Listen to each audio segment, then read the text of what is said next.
Halo teman-teman, kembali lagi bersama aku, Mutia Hasti Hildani.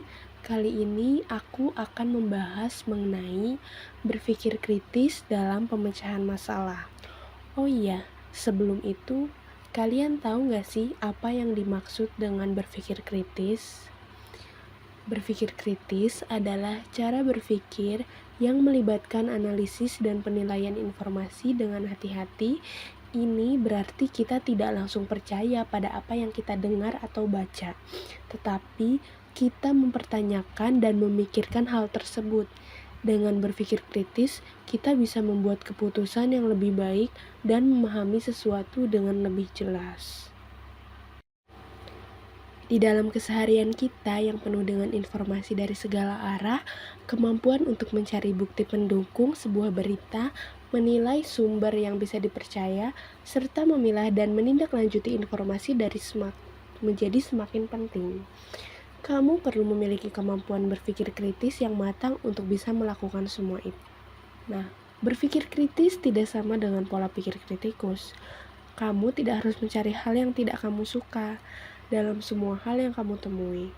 Untuk berpikir kritis, yang perlu kamu lakukan adalah mencari tahu kebenaran lewat bukti-bukti pendukung atau data dan mengambil keputusan secara objektif. Dengan berpikir kritis, seseorang bisa memfokuskan pikirannya untuk mencermati sebuah masalah secara teratur, hingga kemudian bisa menyelesaikannya dengan cara yang optimal. Kemampuan ini bisa diterapkan di semua aspek kehidupan, mulai dari perjalanan karir sampai ke hubungan pribadi.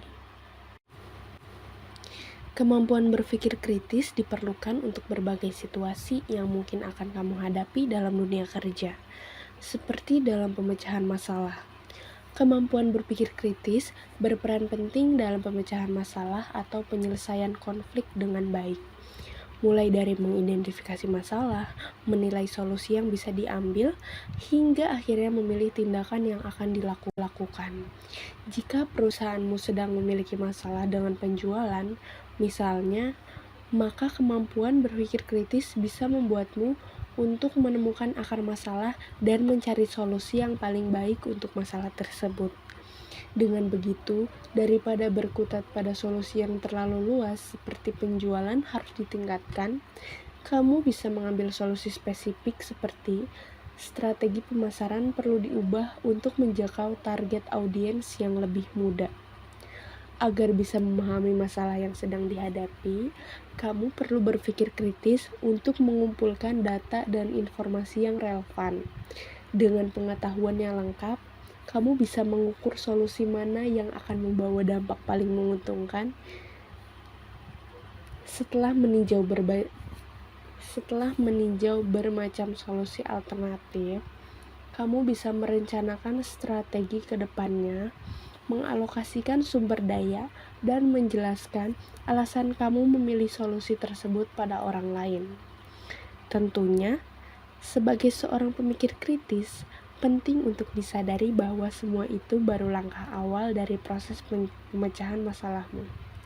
Sebab, pemecahan masalah adalah proses berkelanjutan yang memerlukan pemantauan dan penyesuaian terus-menerus agar hasil yang diinginkan bisa tercapai. Nah, itu dia sedikit penjelasan mengenai berpikir kritis dalam pemecahan masalah. Semoga video ini dapat membantu. Terima kasih.